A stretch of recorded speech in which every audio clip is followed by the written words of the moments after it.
after that, you were given, I guess, was it the official assignment to work with Lady Bird? Well, I asked for that job. They asked me, he said to us, think of where people can be used best.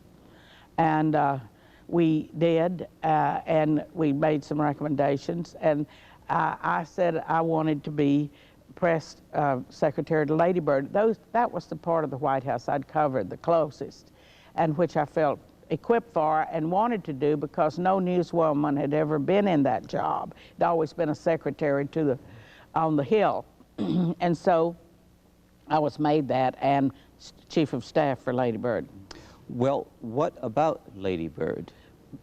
Well, she's fantastic. She, you know, it was, you could handle the job behind your back. She had a journalism degree at the University of Texas. She knew the 5 W's and the H. She knew that idle hands are the devil's workshop with the reporters. She wanted to help them get a story. And so I never had any problem in getting her on the phone to get an answer for anything. She also wanted her job to emerge in deeds, not words. And one of the kind of glories of my job was to shape together what turned out to be about 47 trips around the country, taking reporters along, and incidentally, they all paid their own way in a chartered plane. We didn't have the handiness of Air Force planes, and because Johnson was scared to death of a scandal, and believe me, we towed the mark. And so we went to help to visit Head Start to try to dramatize and bring to flesh and blood the poverty program, the war on poverty that Johnson had launched. What's the story of the beautification project? Well, that's something very close to her heart, and all her life she had been interested in getting rid of the junkyards and planting the roadsides, which are our largest national park, of those rights-of-ways along the highways. And so this was a chance to hold that flag high from the White House and to, as Teddy Roosevelt says, use it as a bully pulpit for a cause. And my goodness, how we woke up Sleeping Beauty.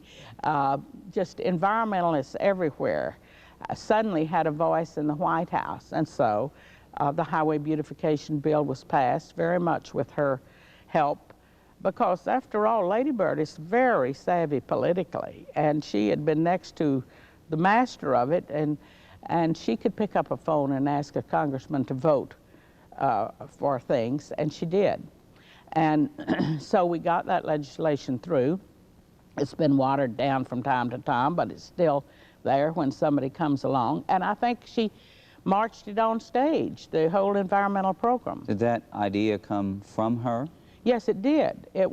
She had grown up in the woods of East Texas as a little girl. She loved the pretty places, and she thought this country could look a lot better around its entrances to cities and along its highways. I understand she was, you correct me if I'm wrong, that she had a very difficult time in public speaking.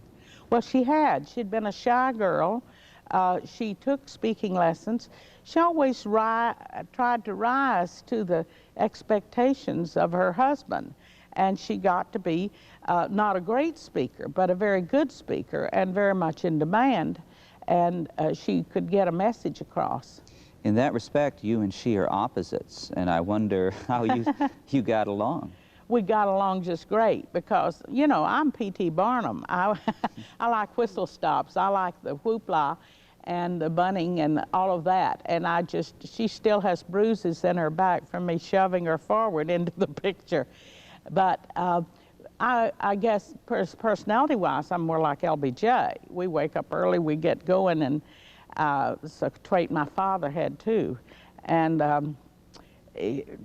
but I think I was helpful to her. I was a link with the people I knew best, the press, because I, by that time, had been in Washington 20 years. I had been in a leadership role in the press there, and so I was in a position to trust them, and most of the times I didn't get burned.